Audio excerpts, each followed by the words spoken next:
Welcome to the Let's Go Sew live show, where sewing enthusiasts gather to be inspired and learn more about their machines. Let me take a peek at the comments. It looks like we've got lots of you in here. So say hello. Tell me if you can hear me. I think we're good. I see lots of friends here tonight. We're going to have just so much fun. I have a real treat for you tonight. If you're interested in embroidery, in applique, in stitching gorgeous fonts, and combining all of those things together into some really fantastic projects, I think you are going to absolutely love this show. And I know you're going to learn a lot from my guests. So I see Renee says she can hear me loud and clear. I'm going to give a shout out to a few people here. I wish I could say hi to every single one of you, but there's so many of you pouring in here. I see Cindy and Esther and Dorothy and Teresa. Rebecca's here from San Diego, and Sheila's here from Massachusetts. Kathleen's here from Minnesota. Elaine is here from Ohio. Hello, Elaine. And I see Becky. Let's see, Mary, Clovis, Robin, Kim. Hey, my friend Kim is here. She's just down the road a piece from me, so not too far away. Vicky and Kathleen, Laurel, Debbie. Mary Mike B is here from Buena Park, California. Oh, Anne's here. Holly's here. My friend June's here. You're all my friends, but some of you are close by, so it's really kind of fun when I see people that are right here in my neighborhood. Cindy's here from Odessa, Texas, and Anne's here and Barb's here. So, wow. Thank you all for coming. This is just going to be another one of those great times when we all get together, have a great chat about sewing and all the things related to that we love to do. So I'm going to introduce you to my guest. Let me go ahead and find her picture here. I have her picture here so that you can see. All right, there we go. 1 second here. Okay, I'm going to introduce you to Dawn, and Dawn is here from Creative Appliques. I know many of you are already friends with Dawn. We've got people here watching from Dawn's Facebook page and Dawn's YouTube channel, as well as mine. But Dawn and I are new friends. We actually met for the first time in Houston, Texas at the Houston Quilt Show. And Dawn is the owner and digitizer behind Creative Appliques. Again, I'm sure some of you are already familiar with her wonderful, incredible website. I was searching on there today and was just amazed at how many goodies she has. Dawn actually officially launched Creative Appliques in 2007, and it was born out of her true passion and desire for both her love of creating with embroidery and her love of computers. I know she's going to tell you a little bit more tonight of how she got into the whole world of machine embroidery in the first place. But really what she's been able to do is marry these two passions together wonderfully. And Dawn tells me she's never happier than when she is at her computer creating a truly unique design that she then gets to embroider. And every design and every font is manually digitized. We'll talk a little bit about that tonight. That makes a big, big difference.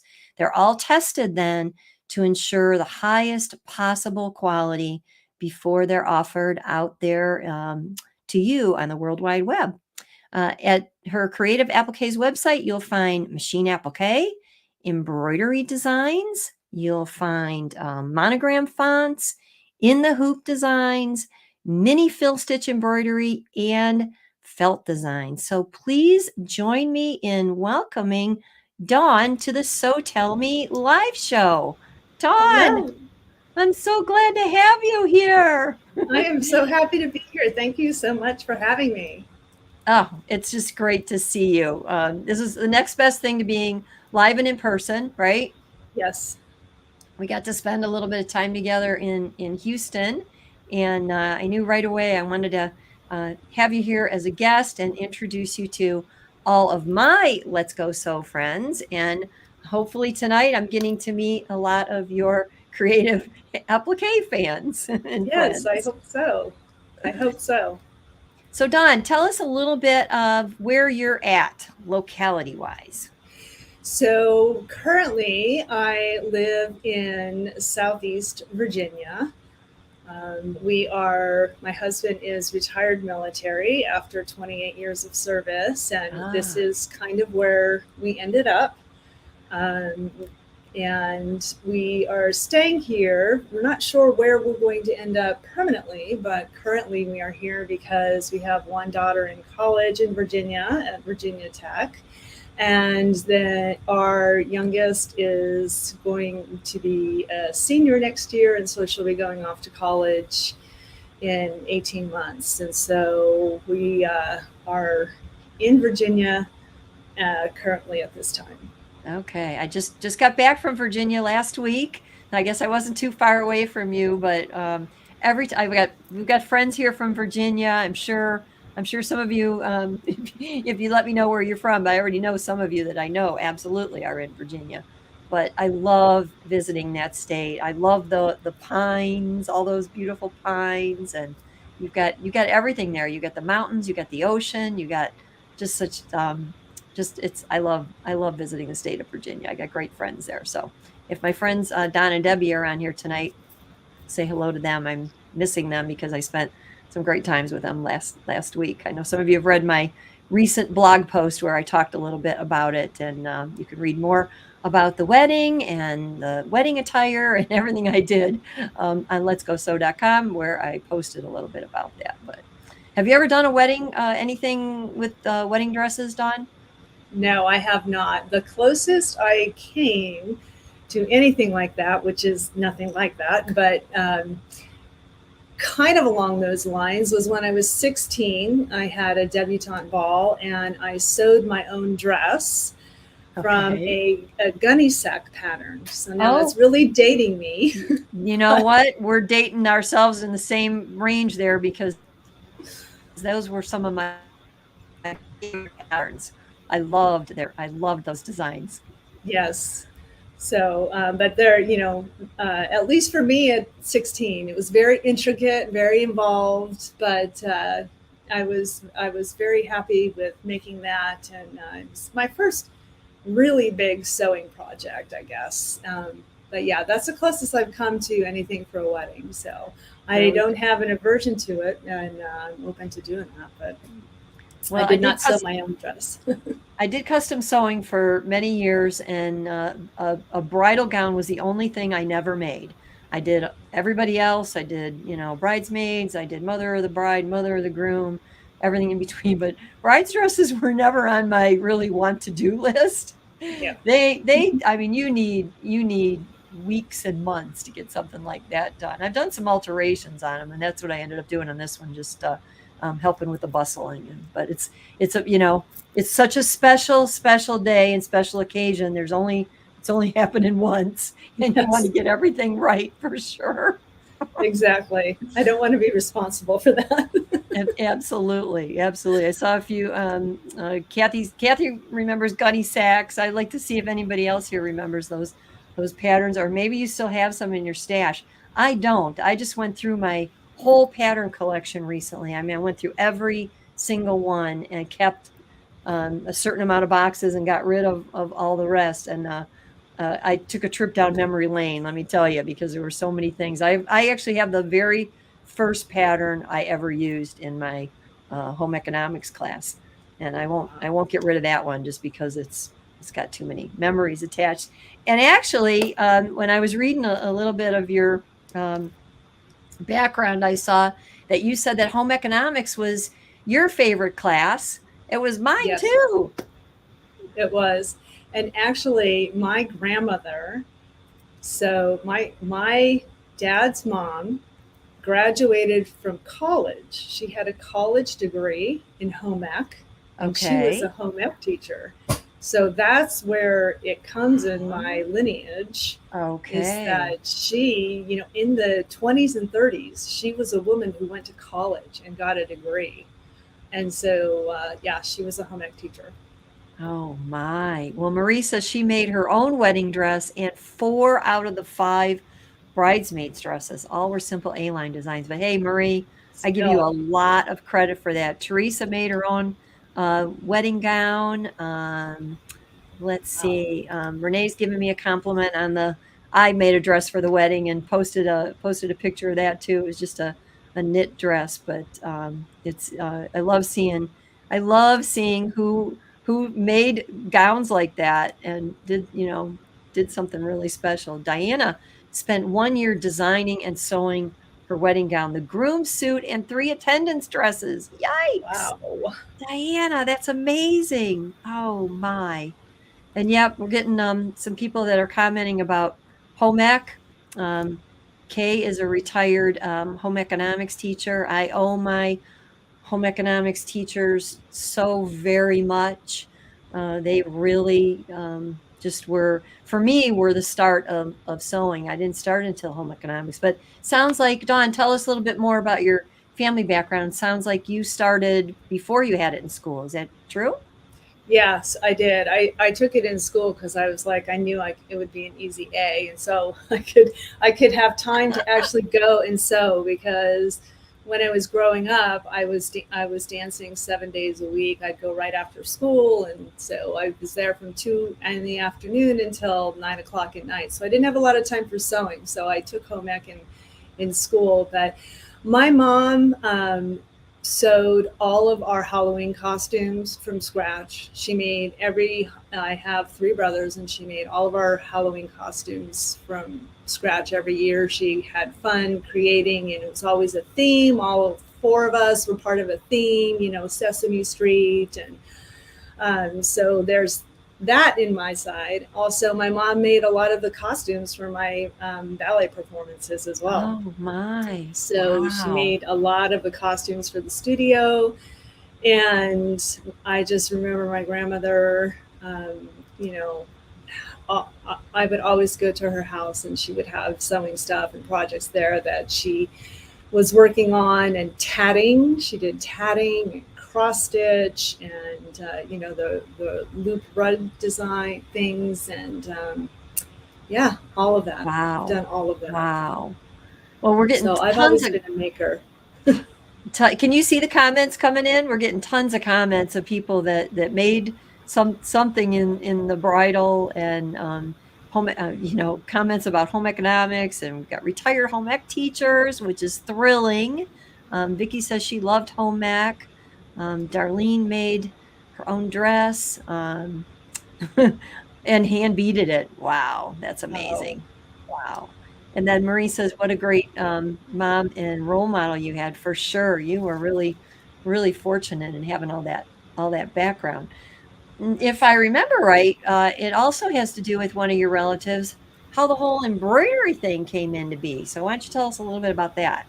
yeah. So my aunt, my mom's sister, got an embroidery machine, and every holiday, birthday, Christmas, anything, she would send us a little embroidered gift. A purse tissue pack embroidered with something on it, and a T-shirt, and so she would send us lots of gifts like that. And my dad one year surprised my mom with an embroidery machine. And my mom is more of a show and tell type person. They didn't live close to each other. My mom lived in Pennsylvania. My aunt lived in Arizona. So it wasn't like my aunt could teach my mom how to use the machine. And so my mom took it out of the box once and tried, and couldn't figure out how to do whatever with it, and put it back in the box and shoved it in a corner, and it sat there for 10 years.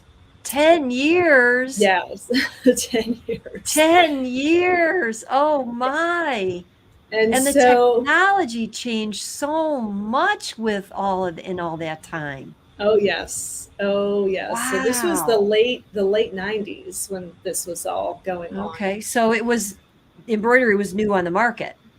Yes, home embroidery. Yep, It was new on the market. And so when being a military spouse, and we started having kids, and at that point I wasn't working anymore, and I was getting antsy, and I needed something to do, and I thought, well, how about learn how to do embroidery? Like, I have time now during nap time, and the kids go to bed at 6 o'clock at night, and my husband's working until 8, or sometimes he's out of town, and so I thought it was a great opportunity to be able to learn how to do embroidery.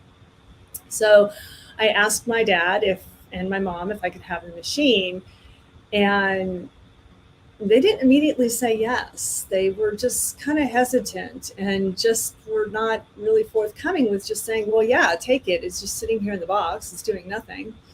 And so my dad sat me down and had a heart-to-heart talk with me and said, if you promise you're going to use it, and it's not just going to sit there, if you're really going to use it, then I'll let you have it. I'm like, yes, Dad, I promise I'll use it.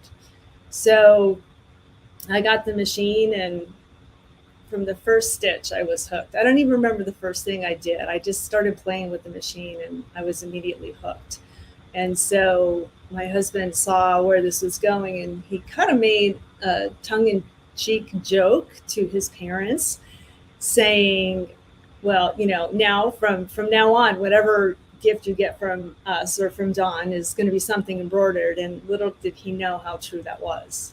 Well, just look at your background. I mean, your background is full of samples from things that you've created for your website, right? Yes. Well, Yeah, all of this is pretty much test stitches, because once I create the design, it needs to be stitched out to make sure it makes logical sense, to make sure it flows, to make sure there aren't any missing steps, to make sure everything is correctly done. And so, yeah, this is pretty much, test stitching. well, I want to go ahead and bring up, some pictures of the things that you've created, and we want to go through these because I know you have a lot of good tips to share with us as you talk about these samples. And again, fonts are one of the big things that you do, and then applique is another big thing that you do. And there's just so many variables when it comes to fonts. So I'd love for you to share some of your your tips about what makes a good font, if that makes any sense. I know a lot of us, and tell me in the chat here if you've used a lot of the fonts that come built into your embroidery machine. I know, for me personally, I tend to rely on software for fonts, or digitized designs that are fonts like what you create. But I do that because the fonts that are built into the machines, even though there's a lot of variety depending on the model that you have, they're limiting because the sizes, for one thing, are pretty much regulated unless you've got, again, special fonts in there, and you can only resize them so much. And sometimes they're just not the styling that you want. And when I look at the sweatshirts that you got there, it looks like you've combined an embroidery design with a font. So why don't you just kind of tell us a little bit about what makes a good font and what some of your tips are for stitching those out in a way that they'll come out with good quality. So as far as fonts are concerned, I kind of look at the trends on what is out there, either in stores or on websites, what seems to be trending, and try to take that and turn that into an embroidery file. All the fonts I use come from TrueType fonts, and so I purchase a license to be able to create those fonts. It's not something that I just go and look on the internet and go, hey, that's a cute font, I'm just going to take that. I first check with the font creator and pay for the licensing to use that font to be able to digitize it. Not all font creators will allow fonts to be digitized. And so that's really an important point, because I'm glad to hear you say that. That's in order to resell, you're purchasing with the option to be able to create and resell when you do that. Yes, there's so much theft in the digital world that when I know it's happened to me before, as it has happened to every single digitizer, And, I am very adamant about purchasing a license for a font. And even if it says it's 100% free, I still contact the font creator and ask permission to use it, because I don't want my stuff stolen. And so I don't want to do that to anybody else. So, I just pretty much look for the trends to see what's out there. And then, it's not just as simple as going into my software and typing in the letters and then saving each individual letter. Each individual letter is manually digitized, points and the correct underlay, the stitching that underlay is stitching that happens first before. So like with this font here, when you see the letters, that's essentially a satin stitch font. And underneath the letter, in order to get a good, nice, crisp, clean letter and shape to it, you need to have a good underlay. And so underlay is one of the most important parts and points of a font to get a good stitch out. Another thing to do with the stitch out as well is it all comes down to stabilizer. It really does. And using the correct stabilizer for the item that you're embroidering on. And so with this sample here, these are knit pajamas, and something like that, if I was doing these knit pajamas, I would use like a mesh, fusible mesh, and I would iron it onto the inside of the item. And then I would also hoop some medium tearaway stabilizer as well as the shirt. So there's 2 levels of stabilizer there, so that when you tear away the tearaway stabilizer, you still have that fusible on the back that's going to maintain the integrity of the design and maintain the integrity of the knit shirt as well. So you're muted. We've lost your there you go. Sorry. Do you like to hoop your tearaway with the actual item, or do you like to float it underneath? I like to hoop. I like to hoop both the tearaway and the item if I can.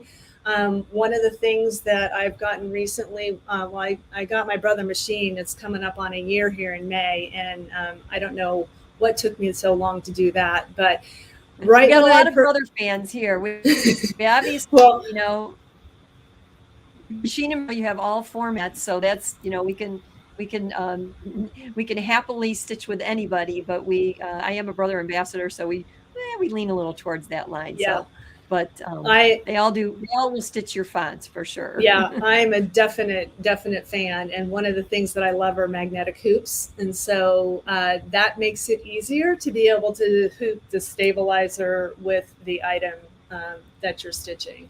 So that because you don't, with the magnetic hoops, they sit right on top of each other and they don't, push down, and you don't get that hoop burn. Okay. But if it's something that I cannot hoop and I have to float, I definitely, will use, rarely will I use sticky stabilizer. I'm not a fan of it. Depending on the project, though, I may have to use it. But usually what I'll do is I will hoop either a cutaway or a tearaway and then use temporary spray adhesive. And then if I can pin into it, I'll pin into it.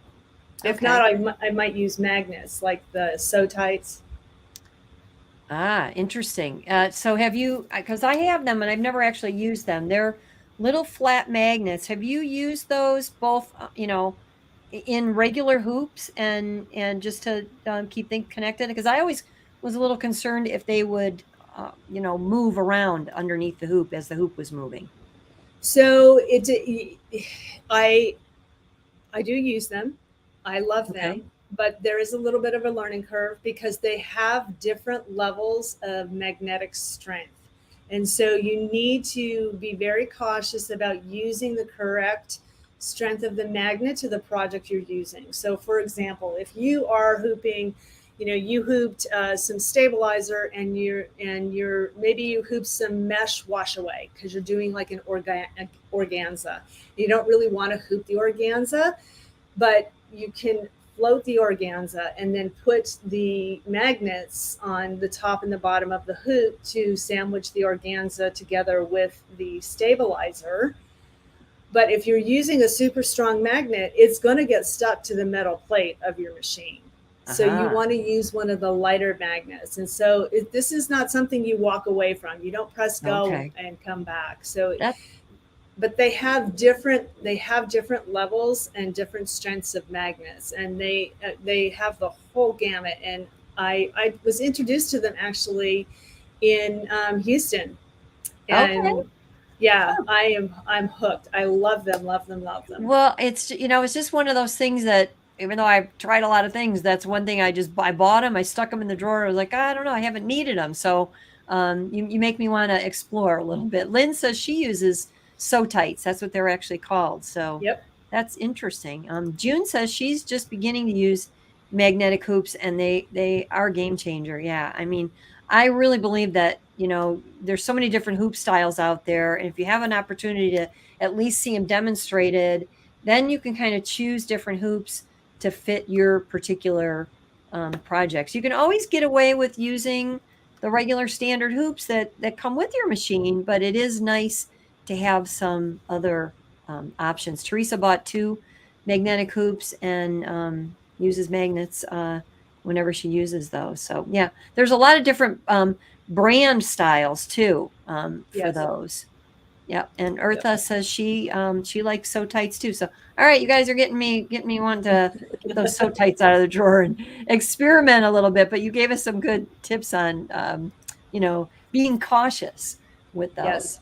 Yes, definitely. Because if you see when you're stitching, the top part of the magnet, if it starts moving around as the hoop is moving, that bottom part is getting stuck. And so you need to stop your machine, remove your hoop, and look to see where it is, and maybe try a lighter magnet. Because if the sew tight magnet is moving around on the top of the hoop as you're stitching, that it's getting stuck to the metal throat plate of your machine. And that's not a good thing. No, because then the bottom part is then free floating and it's going to get stuck under your needle. Exactly, Yeah. exactly. And yeah, that's that. Caution is the word here. Yes. Linda says she rarely uses her standard hoops anymore. She loves the magnetic hoops, and yeah, Brothers come out with some great magnetic hoops. They're and they're coming in different sizes now, so there's more things for you to try out and to use. So again, I'm a big fan. I always recommend if you can go to your local dealer and get in that door and have them do some demonstrations for you. That way, you really know what you're getting when you make that purchase. Yeah. Cindy has a question. I want to bring Cindy's question up before I lose it.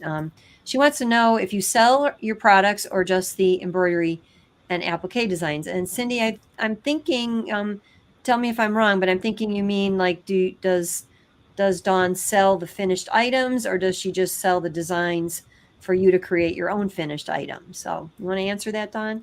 I only sell the embroidery and applique designs. I do not sell finished products. That's what I So, thought. yeah. And question that I'm going to do a little bit of follow up to Cindy. Cindy is a professional embroiderer. I don't know if we have anybody else here that does that as a business, but Cindy actually has a shop in Texas and has her own business. And I'm wondering, like, would your designs be free for her? Not free, but you know what I mean. Available for her to be able to resell on items that she's stitching for customers? Absolutely. So my designs do come with a limited term license, commercial license that allows someone to be able to stitch the design onto items and then sell that item already stitched. Uh, so up to, I think it's 99 items you can stitch with that design, and then after that, then it's really a minimal fee for an extended license. But it does allow people who are in home-based businesses or small businesses to be able to use my designs to be able to have a business for themselves. Okay. I do not allow any mass market. You're not allowed to send the design overseas and have it sent to a company that then, mass produces it, sells 500 or thousands of items with the design stitched on and sells it at wholesale to small boutiques. I do not allow that. Okay. But yes, for individuals or small companies to be able to stitch the designs, absolutely, and sell the Good to know. items, with the design stitched on them. So then Jane's got a question, and Jane, you might have to clarify this a little bit for us. So do you use the magnets on your hoop that are not magnetic? So I'm thinking Jane's asking, like, do you use the sew tights on with a regular hoop, that hoops that are not magnetic? Yes. Jane, Yeah. correct me if I'm wrong.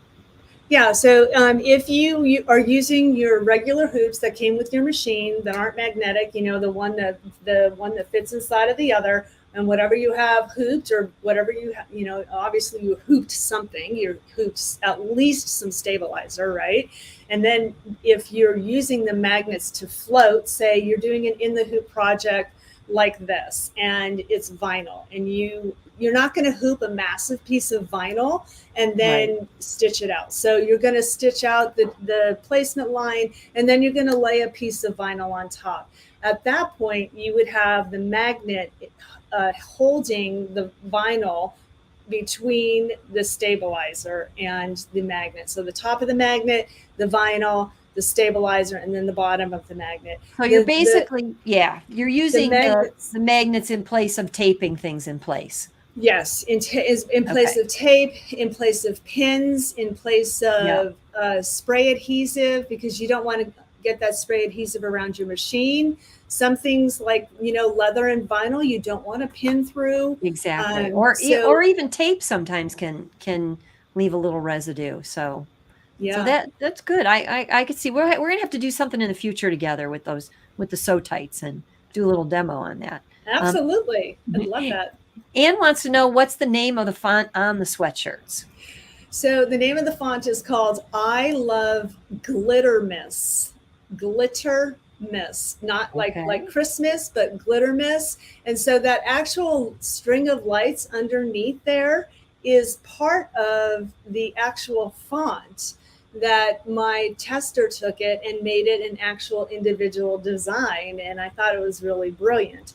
But that Oh, actual string of lights is part of the font package where you can rope that either to the beginning of a letter or at the end of the word. And so you could make it, lights and then a word and then lights at the end.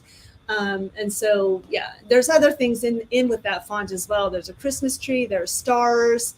Um, and I think that's it. I'm going to do an add-on with like a bow and hearts and some other things that will be just an add-on that can be purchased and used along with that okay. font as well. And we got a little comment here from let's see, it's Cindy. Cindy says, she has to be concerned with the the strength of magnets with a pacemaker. So yeah, that is definitely something to consider. I think, again, there are so many different ways to hoop things. My, that would take a 2-hour show all by itself. But there are so many options. So I think once you know what's out there, what's available, then you can pick the ones that work best for you and for the type of projects that you do too. Now, before I switch to the next screen, I want to ask you one more question on this one, Dawn. Yeah. Do you also recommend, because we talked about, the way you layer your stabilizers, do you also recommend a topper when you're doing most fonts, or does it depend? Honestly, I do. I'm kind of like a water soluble stabilizer junkie, especially when you're doing anything with loft, right? Anything like velvet or terry cloth or microfiber, anything that has any kind of loft, you're definitely going to want to use it. But when I was sewing, creating embroidery shirts, birthday shirts, when I first started, that's how I first started, was in the business. Was I had my own Etsy store sewing birthday shirts and holiday shirts and stuff like that. Okay. And one time someone mentioned about using water soluble stabilizer on top to keep the stitches from sinking into the knit, and I'm like, that just sounds crazy. There's no loft, there's no nap, there's no pile. Like, why would you do that? And I tried it, and I ever since then I always use it. Yeah. It Yeah. just helps it to stay above, and doesn't fall in it, and it obviously is going to depend too on the quality of the blank you're using. Like, if you're using a really high quality blank, then you may not need to deal with a water soluble stabilizer. But if you're using something that's a little more airy or spacious and a little bit of a thinner quality, then you might want to use the water soluble stabilizer on top. How about the heat away? Have you tried the heat away? I have not. Oh, that is I it have is good not. stuff. That is good stuff. Again, it would be another 2-hour show, stabilizers, but, I've used both. We've got our future planned out for I us. know. Magnets and hooping and We'll have to make a series. yes. We could swap ideas because that's the great thing about people that embroider. Everybody has their own ideas. Everybody has their own methods, and you know what? Whatever works for you is the thing to do. But we can always learn new things. So I'll tell you, the heat away looks very similar to the wash away, and it just tears away like the wash away plastic looking stuff does, and then the remainder you iron with a decently hot iron, not scorching hot, but not just on the warm side. And everything that's left over just rolls up into like a little plastic ball. And then I take a lint roller. I don't have Yep. mine handy, and roll that to get all the excess little bits off. Yep, that's it. Can't hear. Yep. I usually have mine in the sewing room, but I used it somewhere else today. It got moved around, but that is an essential. So the thing that you have to be cautious of, though, is obviously you have to be able to iron the item. And if you have a lot of intricate areas in your design where there's small open spaces, the heat away is probably not going to be your best choice because it's too hard to get the iron hot enough in those spaces to get that to come out. But for something like those, when I'm looking at the design that's on the screen right now, it would probably work really, really well. So Lisa So says she's not fond of iron away, but I'm not sure why. Lisa, maybe you could tell us a little more how you feel about that. And then um, uh, here my friend here says he uses toppers because it will never hurt and can often help. One thing about the heat away, look at the directions. Yeah, warm but scorching. So, and irons all vary, so you do have to really be careful with that. Thank you, Forrest, for giving us those tips. Forrest is another embroidery educator, so he knows what he's talking about. Yeah. Okay, we got another question though about the design that's actually on here. I think you answered that though, as far as that being for sale on your website. And are those two separate collections? nope. The No. You mean the lights and the Yeah. font there Hmm. and the lights? No, that's all in one. She just Oh, used a okay. different size she used, like, I don't know, maybe the 3 or 4 inch of the letter of the lights, and then maybe a 1 inch of the letters itself. But no, that's all included in one file. Okay. All right. Well, let's Yeah. see what the next one. The next one is really interesting because this one is kind of the newest, latest craze in the embroidery world. I think I've seen, I don't know, probably 6 different videos on this. A couple of them were yours. But the yarn alphabet, again, I don't want to take too much time to explain it all. If somebody wants to see it, they can go to your YouTube channel and look at the video that you did very, very recently on this. But these are actually done with yarn from the yarn department. And I know you talked in great detail on your video about the different types, different sizes. And by the way, I will have links to all of the connections for Dawn in the show notes. So you'll be able to find her and able to find her website. Able to find her YouTube channel as well. But these are really interesting. And what I really like from these two collections is that you've made both. What do we want to call the letters when we just print them out? Non-cursive. What's give me the word here, Dawn? Non-cursive. Print. I just, you know, They're just I printed, use right? print. I love the fact that you did both. And what I kind of like to ask you is, did you find one type easier to do than the other for these? Yes. Typewriter, Zoe's telling me. So the print one is easier in the sense that it's more straight lines and less curvy. So like the letter M is broken up into 4 steps. The letter O there is probably also 4 steps, but there's some cursive letters that are broken up into 7 steps. And So Cindy's telling me block letters. Julie's telling yes. me block letters. Yeah. Oh boy, Laurel's giving me the real specific manuscript and cursive. Thank you, Laurel. They're really, it's kind of interesting to see the difference between the two when you show them stitched out, because I know the steps really are a little bit different for each one, right? Yes. Yeah. So essentially it's each letter is multiple steps. The first step is the running stitch, and it just essentially stitches out the path of the letter. So it will do the whole letter M, and then it will go back and it will be broken up into different steps for each letter is different. But it allows you to be able to place the yarn along the line of the letter, stitch it, and then stop. And then you can place the yarn again on the next step of the letter. It will stitch it in a triple bean stitch and then stop. And then that repeats for each letter. So how many steps you have, I think, so, there's as little as 2 steps, and like I said, as many as like 7 or 8 steps. So one of the videos I had done recently was about how to do the cursive one, because you want to try to get all the running stitches at once and then all the yarn placement all together. But the most important thing about both of these fonts is do not color sort them. If you take them into software, do not color sort them, because then you're going to be left with a huge mess. I was going to ask you if you could give, again, because I know you have a lengthy video on it, but if you could give one main tip for a do or a don't on stitching these types of yarn lettering, that would be it, right? Yeah, so do slow your machine down. Definitely slow your machine down, because you're gonna have your fingers are gonna be kind of close to the needle.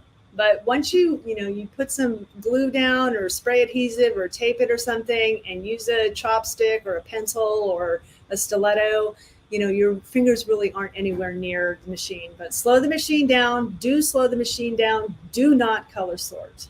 Okay. We got a couple good questions, so I want to pull these up. Kay wants to know, will any embroidery machine do these letters? Yes, it will. The one concern I had from one customer was the fact that, because one of the things I talk about is to raise the height of your presser foot. And I guess some machines you cannot raise the height of your presser foot when you're in the embroidery mode. So with that, I would just suggest you use a thinner yarn.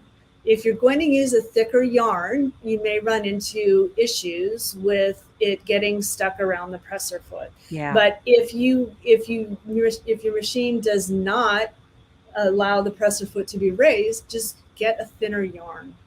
And I go over all the specs in my video. You don't want to get the real thin stuff, but that's really a good point, because I've worked on so many different models, both high end and low end. And yeah, the low end are lower end, even mid-level are, fixed at a certain height that is going to be appropriate for the vast majority of everything. But this is not what you would consider the vast majority of everything. This is something really, really different. So you need to be really careful with that. And then my do and don't would be, if you do raise the presser foot, don't forget to put it back in the lower position when you're stitching something standard. I've been in events where accidentally or whatever, the foot height got raised super high.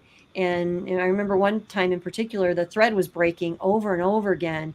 And it was simply and solely just because that presser foot height was too high.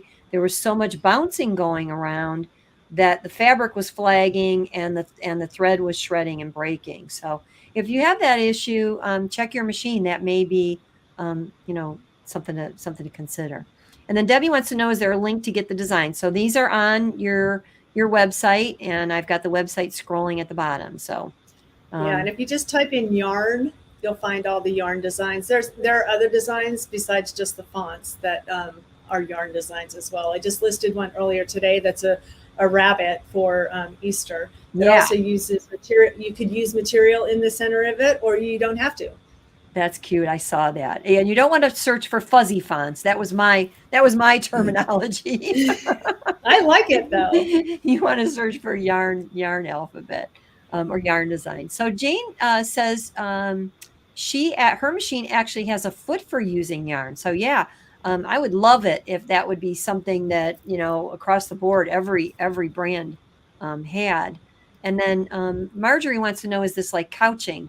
And I already know the answer is no. It's totally different. So again, check your machine and check what capabilities you have as far as couched alphabets and couched lettering.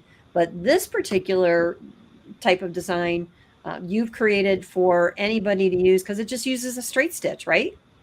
Yeah, it's just a straight stitch, and it uses your regular embroidery foot. Yeah. It does not use a specific embroidery foot, or it doesn't use a yarn foot. It doesn't use any couching accessories or anything like that. Your machine doesn't have to uh, be programmed or have the extra bells and whistles to be able to use the couching foot. Yeah, and then Marcia says she did the word love on a bag for her granddaughter using her multi-needle, and it was easier than she thought. Well, I could see that too because your multi-needle is up a little higher, so you're kind of in a position where you can, keep a good eye on all of those, you know, all the placement that's going on. So those are really neat, though. I know, like I said, that is the latest and greatest craze in the embroidery world. But I know you've got lots of other great samples that we want to talk about. So this is another one. I thought this was so interesting because it looks like a font that like might be embroidered, but it looks like an applique. And then when you told me what it was kind of a little bit of not any of those, but something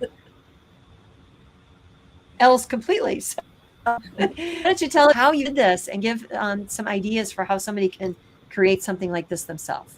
Okay, so this is an actual alphabet. You will receive all 26 letters, uppercase letters, and in the collegiate shape like this. And it is essentially a double layer applique. So it stitches out the part that is in gold first, and then so it will stitch a running stitch, and then you would place down whatever you're using for the background there, and that is like a gold. You can use a heat transfer vinyl if you wish, but Okay. that you can also use like gold vinyl. I know Hobby Lobby and Michael's used to have like sheets of vinyl, glittery vinyl that were 8.5 by 11 kind of thing, like where they used to sell the felt. I don't know if they do that anymore.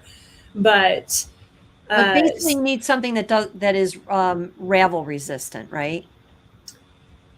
Yes, but I mean, if you want that look, you could use felt. It's Okay. very like a lot of I've seen in the past. I don't know if it's popular anymore, but like Abercrombie and Fitch and American Eagle, they'll have those felt letters where you just see it's just a simple stitch and it's like felt. So you can use 2 layers of felt on this. Okay.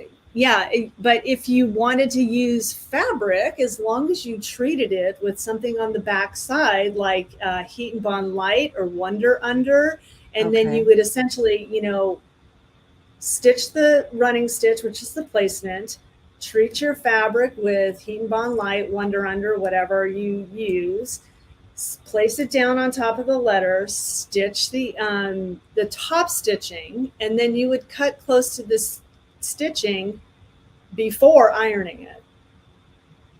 So you don't want to Right. iron before you trim, because if you iron before you trim, then you've ironed all of that onto your shirt. You don't want to have to deal with that. Exactly. So then the second step is stitching the placement stitch. So the part that you see there in red is, again, another placement stitch, and then you would use whatever you're using for the red. This one I think is done in a satin stitch outline, so you could use frayable fabric. And frayable fabric, I like that. There's a new term.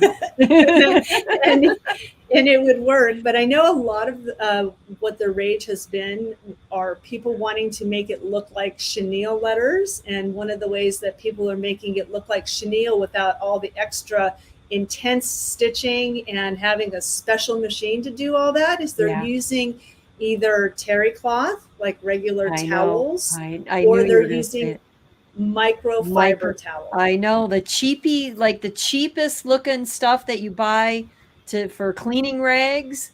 Yep. That microfiber, I know that's another really kind of hot trend that's being used. Yeah, June says she does exactly what she needed when her daughter was in college. Yeah, yeah. It's amazing how, sometimes you just don't think of things that you can use, but somebody tries it and then it becomes, like spreads like wildfire. I'll throw just one thing out. Another idea for your base there where you see the gold. Don't be afraid to use lightweight knits.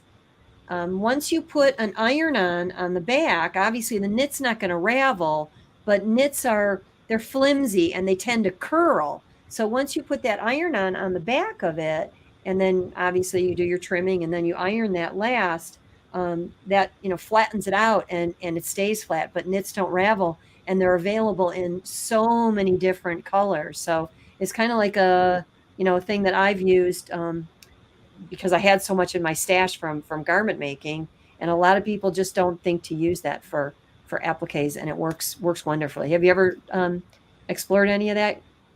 I have not. Knits scare me. Oh, that's funny. Other than stitching an applique on top of them, using knits to sew, I'm like, And Barbara's got a great question. Thank you for asking this, Barbara. Are your designs, your patterns, okay for a newbie? Why don't you tell us a little bit about how the instructions work with the collections, and if that would help her get those done? Absolutely. Yeah, they would definitely work for a newbie. The thing that you're going to have to figure out is, if you have software and you wanted to create a word like Mary like this, you're going to have to be able to bring it into software. You can also bring it into your machine and, have each letter and stitch each letter, or, add each letter and then create it as a design and stitch it.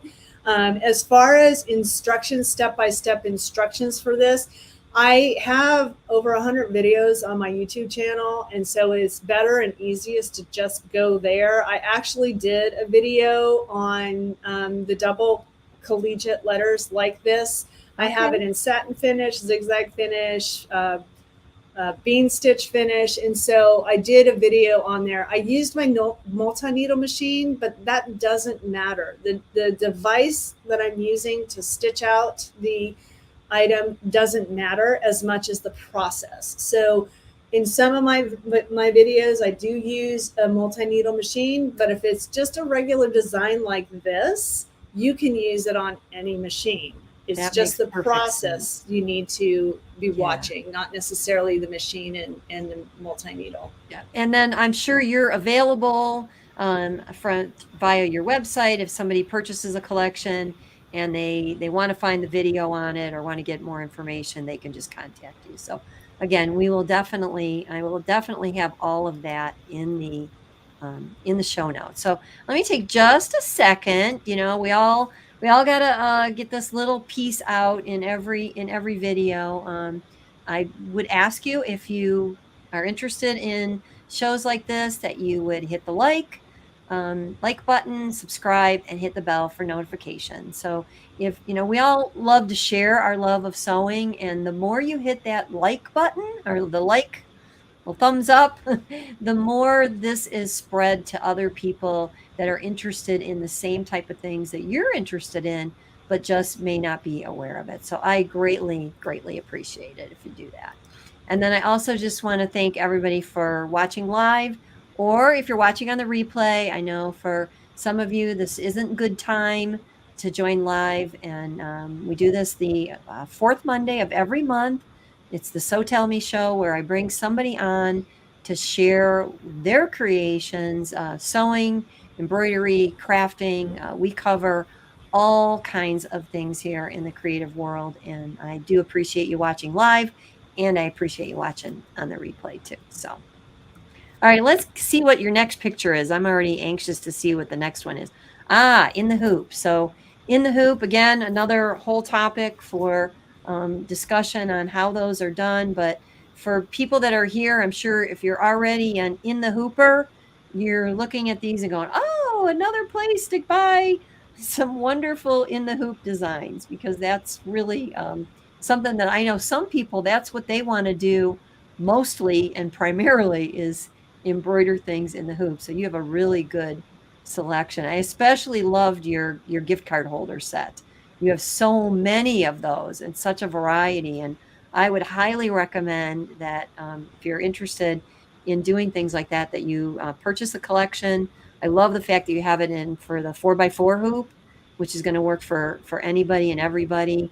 And then you've always got a ready-made gift, something that you can do over and over again. So, The thing I love about those in the hoop card holders, though, too, is that if you want to, there's the hole that's stitched on them, but you can totally put a rivet in there if you want. These are awesome when you're going to a theme park, or you're going somewhere, just a day trip, and you don't want to take a purse and you don't want to take all this stuff. You can slide in your credit card and some cash and stick it in a pocket. And so that's one of the things that there's not a way to secure the top of it and keep it closed, but you can also use it for something like that. So just because you give it as a gift card holder, or as a present to somebody, it also has multi-purposes. yeah, what a great idea. And then Cindy's got a question. Where do we find Dawn's YouTube channel? Cindy, I will have every connection available for Dawn in the show notes once the show is uploaded. So just watch for that. I'll have an entire list. You can also find it from, you want to tell us just verbally, Dawn, what your YouTube channel is called? Just go search Creative Appliques with an S, Appliques, Creative Appliques, and you'll find it. Okay, great. I'm appreciating all these wonderful, wonderful comments that are coming in. So, all right, I think we got a few more pictures and a few more samples. So these were really interesting.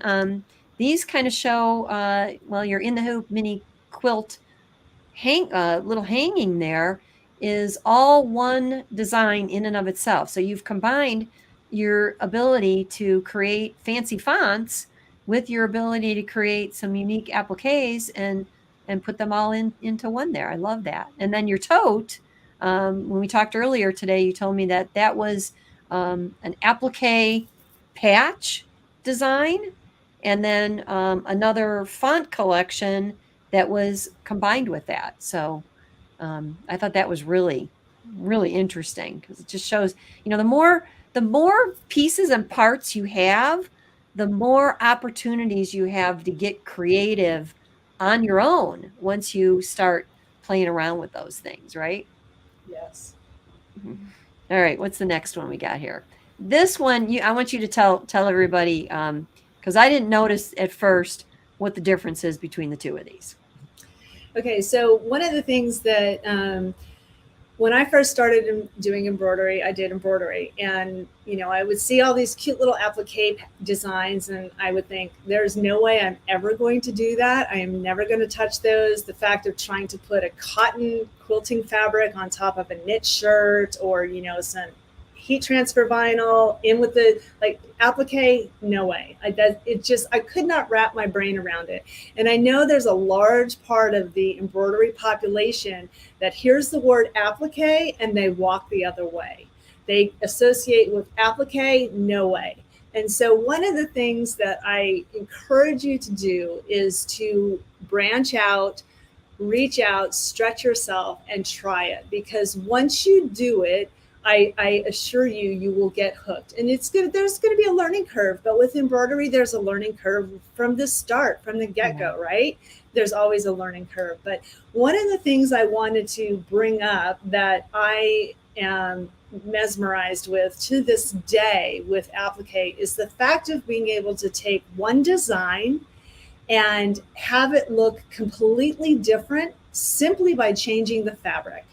So the one on the left there, you see, that one could be used for a little boy maybe, or even a little girl if you want a traditional farm barn themed birthday party.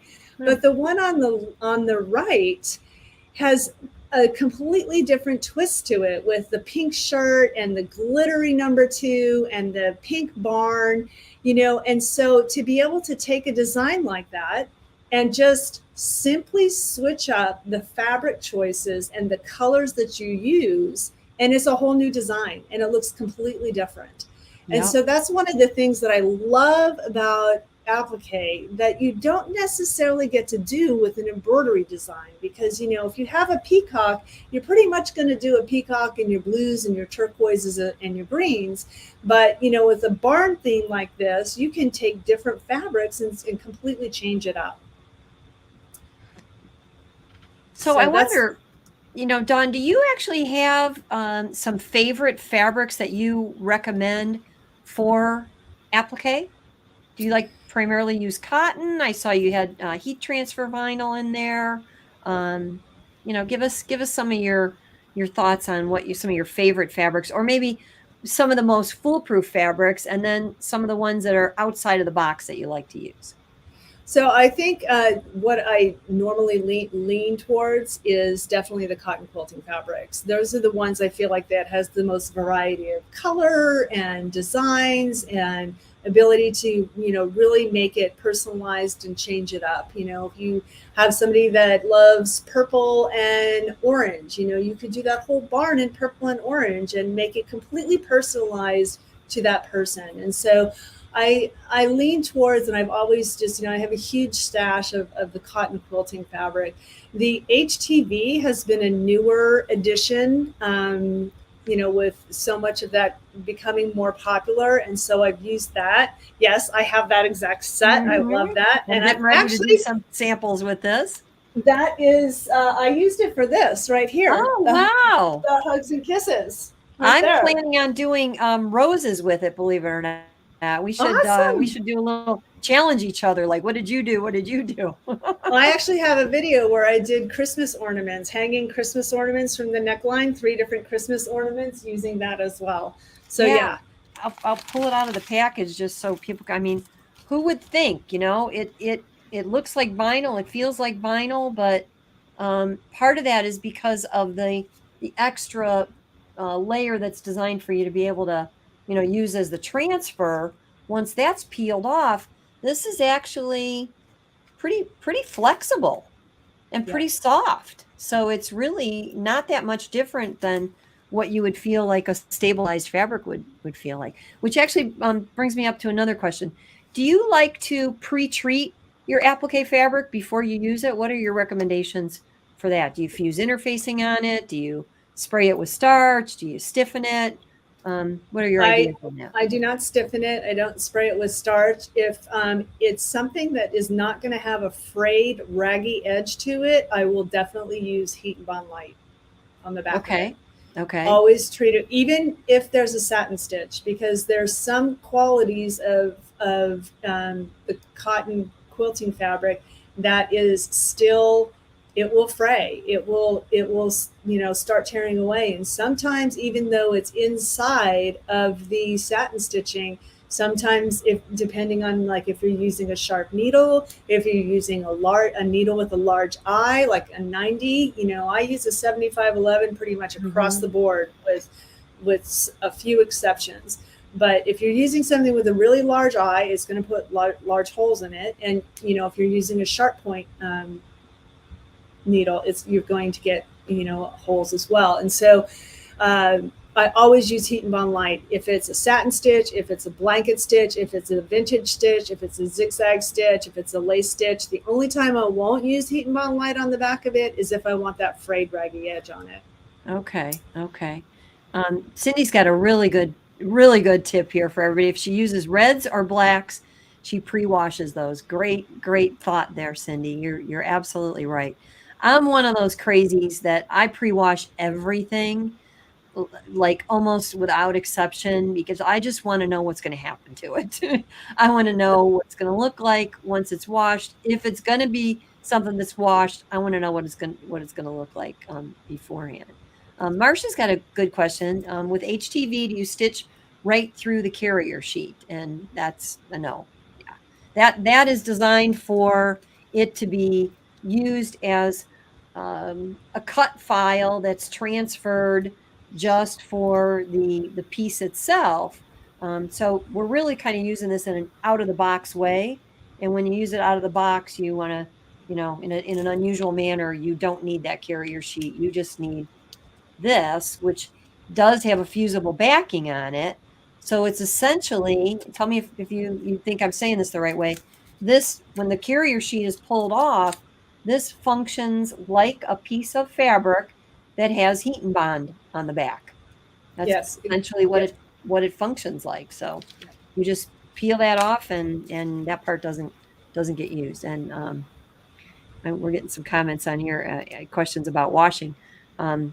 Do you wash the items that you're adding the appliques to? That's another whole thought process there. I know Cindy would say no, because Cindy does hers in a commercial setting, and you probably, when you were selling yours on Etsy, was the same thing.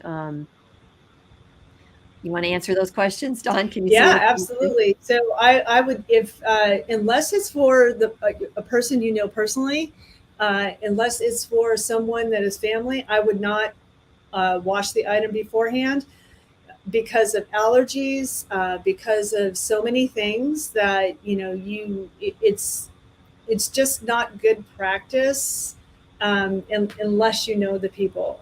That's my opinion. People have different opinions on that, but I feel like if it's a wearable garment and it is something you are selling, I would not pre-wash it. Another thing is with fabric, if you're using the applique fabric and you're pre-washing it too, you're taking out a lot of that sizing that comes with the fabric. Yeah. And that helps keep it stiff. And, so one of the things that when I was doing it as a business selling shirts is I would always give a little instruction card with it, wash on cold water, gentle cycle, hang to dry. And then that way, if they go ahead and they throw it in the dryer and it shrinks all up crazy and they didn't follow your instructions, then, unfortunately, that's unfortunate. But yeah. Do you use iron-on poly mesh as a backing? I always use iron-on poly mesh on anything with knit because it maintains the integrity of it. But I don't always. Yeah, I don't always use iron-on poly mesh. If I'm doing towels, I wouldn't. If I'm doing, something that doesn't stretch, I probably wouldn't. If it's something that's lightweight fabric and or knit, I definitely use it. And then Terry's asking about the difference between Heat and Bond Light and Polymesh. Heat and Bond Light is a fusible backing that makes your applique permanently fuse in place.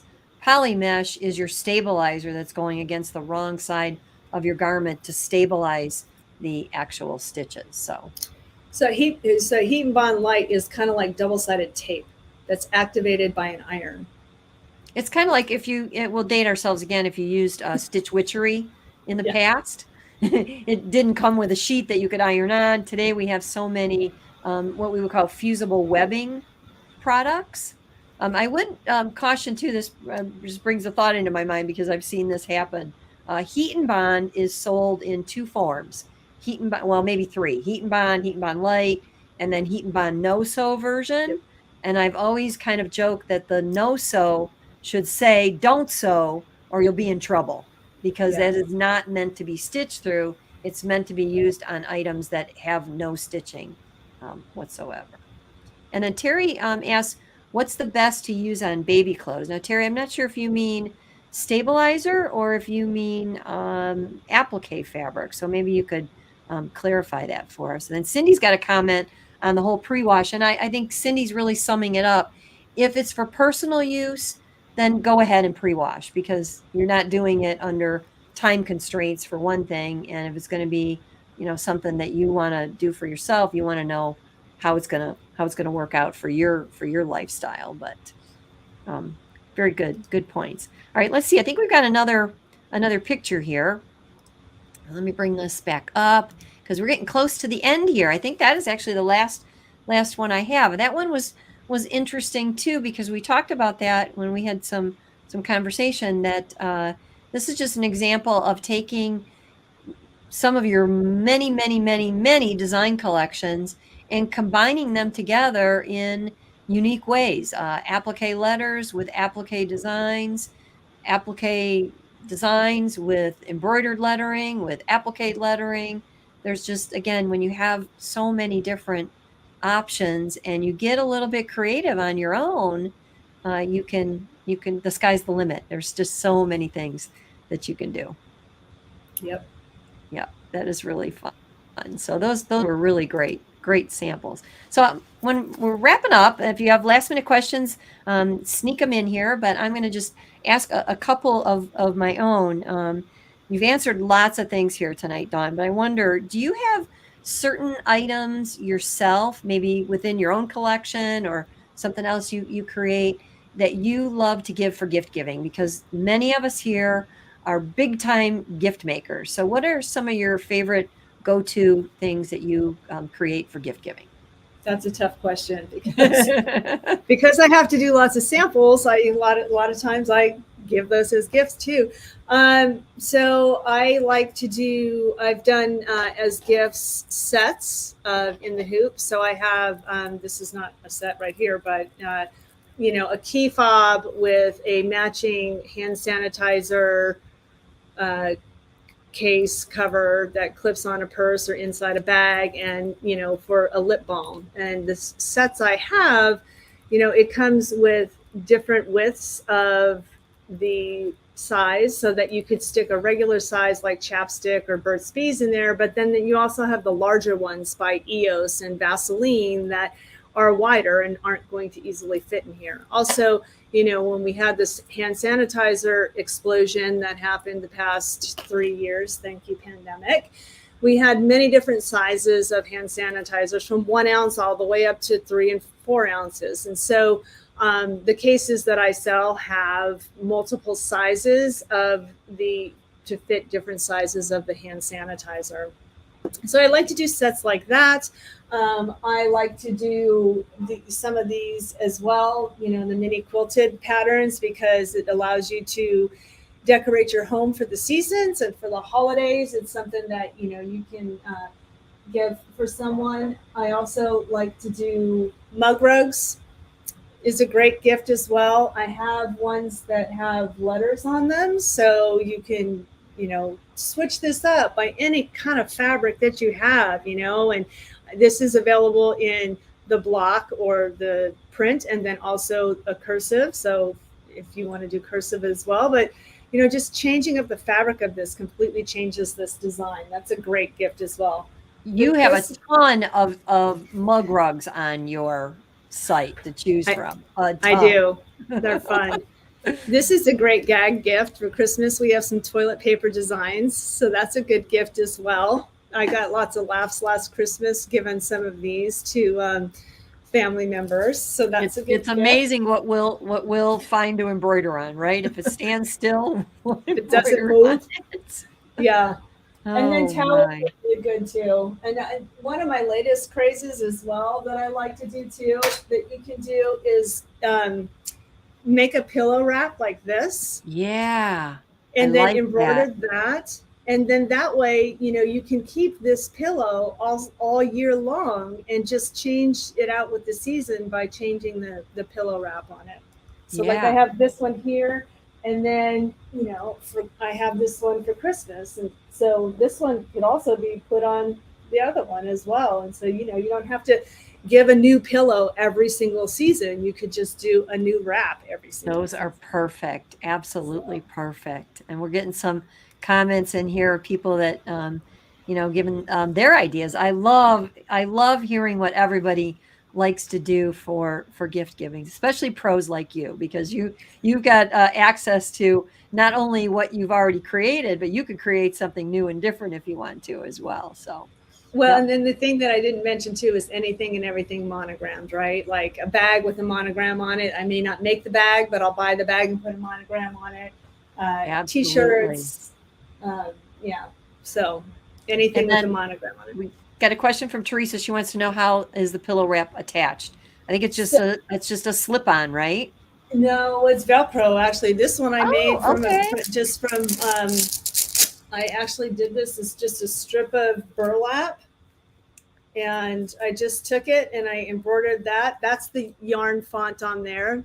Very And if you cool. watch the video that I have on my YouTube channel, that heart there is linked, and it's a free download from my website.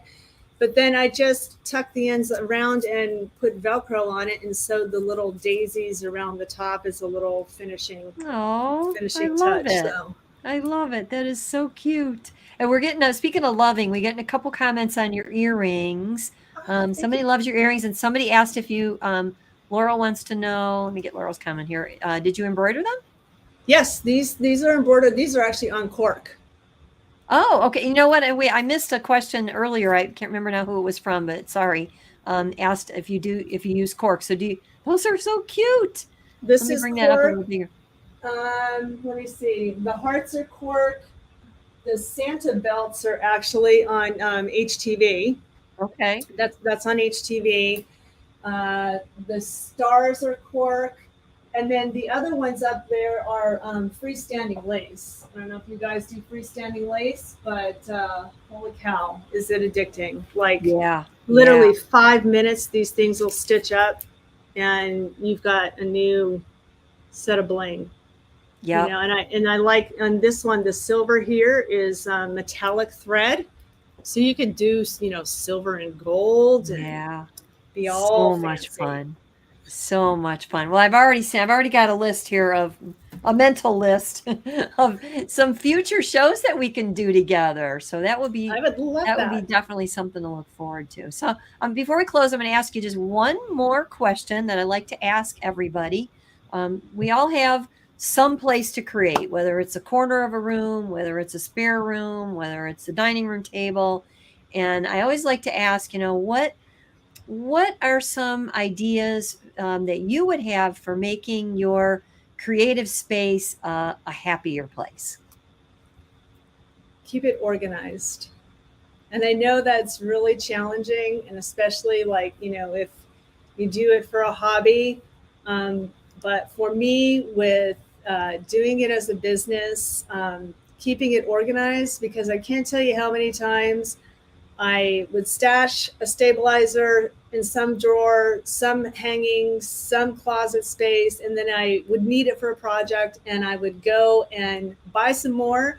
And then when I go through the closet and I look, I'm like, now I have 3 packages of this. So I didn't realize I had it. And so if you can come up with a system for yourself for organizing, that is, I feel like, the best if you have the space to be able to do it. And even if you have a small space, space doesn't necessarily mean not being able to be organized. But if you can come up with a system that works for you, that way when you're ready to, you have the time, you have the chunk of time to sit down to do, a project, everything is there at your fingertips. You can just reach for it. And so, I think that's my biggest thing. And I've been spending, I started during the pandemic. I did a room remodel here during the pandemic. It literally took me a year to get it set where I wanted it to be, but I finally got it, and I'm like, holy cow, I should have did this a long time ago, Yeah. because it just